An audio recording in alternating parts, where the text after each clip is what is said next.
दिल तोखे पई याद करे, बेकतरा मुझा जानी मुझी दिल तोखे पई याद करे, मुझी दिल तोखे पई याद करे। रोआ सुबह शाम मां वठी तुझो नाम मां, ॾाढा ॾींहं लाता वथई नेण तो लया था वथई, मोट तोखे मौला आबाद करे, मुझी दिल तोखे पई याद करे, बेकतरा मुझा जानी।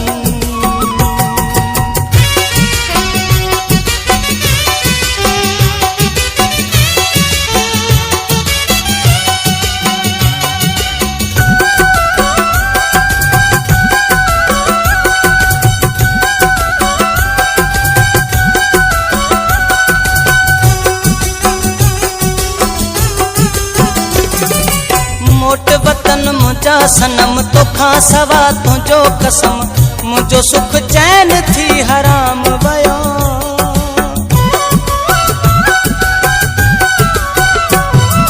मोट वतन मुझा सनम तोखा सवा तुझो कसम, मुझो सुख चैन थी हराम वयो। सीने में पई बाह भरे आही मुखा थी वियो परे, मिठा मुँह जो पिटी आराम वयो।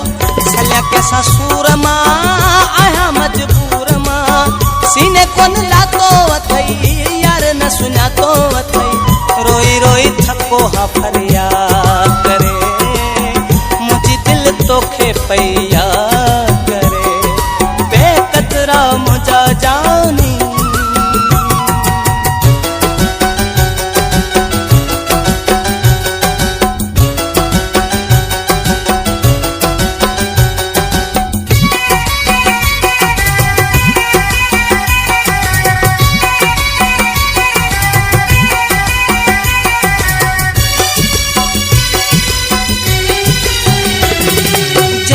तुझो हाल पुछुम तंहिंखा फ़क़त झिणक मिलियम, तब मिठा कोन पल सरी मुंहिंजी।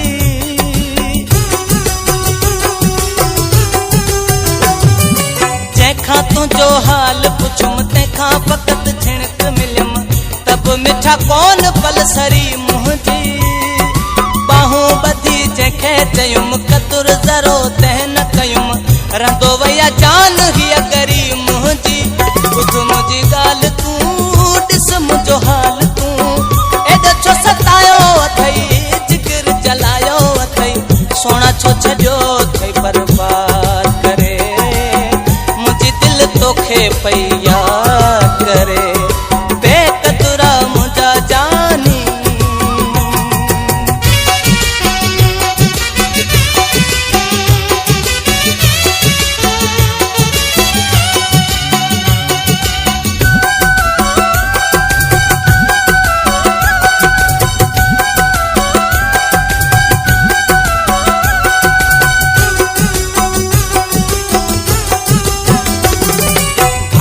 पाए मिलंदे जॾहिं सीने लाए खिलंदे जॾहिं, मां मनी दुस त तुंहिंजी मुहबत आ।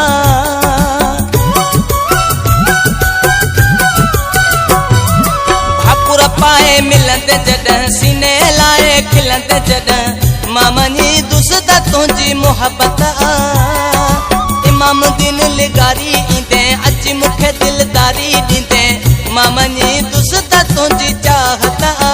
खिलाई गैर थो करी ॾाढी देर थो, अच त स्वीकार कयां तुंहिंजा दीदार कयां, वञ मूंखे ॾुखनि मां आज़ाद